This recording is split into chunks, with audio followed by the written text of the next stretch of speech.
तर आज डब्यासाठी बनवली होती मी मस्त अशी गावरान पद्धतीने बनवलेली झणझणीत शेवग्याच्या शेंगाची भाजी. नंतर बनवलं होतं मी छोटे टमाटे असतात बारके, तर त्याला आमच्या इकडं असं वडवांगे म्हणतात.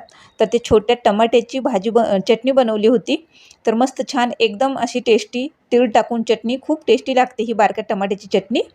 तर सरांसाठी डब्बा आता तयार झालेला आहे आणि सर पण तयार झालेले आहेत शाळेला जाण्यासाठी. तर सरांची टिफिन बॅग भरली.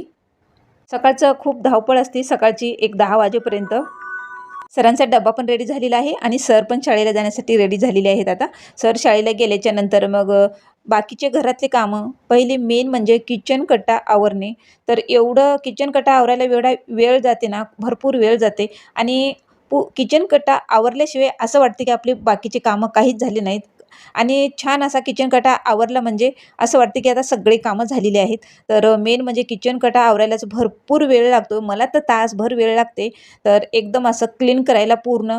तर स्वयंपाक झाल्याच्या नंतर भांडे स्वच्छ करून घेतले आणि किचन कटा आवरून घेतला, स्वच्छ केला. इकडं हॉलमध्ये सोफा कवर वगैरे म्हणजे सोफा झाडून घेतला आणि नंतर हॉल मी झाडून घेतलेला आहे. झाडल्याच्या नंतर लगेच फरशा पुसून घेतलेल्या आहेत.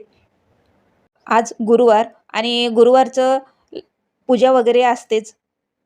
म्हणजे रोजचीच पूजा असते, पण आज गुरुवार स्पेशल पूर्ण घर वगैरे, फरशा वगैरे सगळं पुसून धुवून घेते मी बाहेर, जिना वगैरे सगळं असं.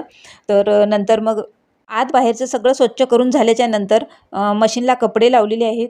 मशीनला कपडे लावेपर्यंत इकडे बाकीचे कामं पण करून घेतलेले आहेत. बाहेर गेलते, बाहेर जाऊन आले आणि तासाभरात मग कपडे पण स्वच्छ धुवून निघालेले आहेत मशीनमधून. एकदम असे छान निघालेत, एकदम असे सुकलेले निघतात, एकदम ड्राय होतात.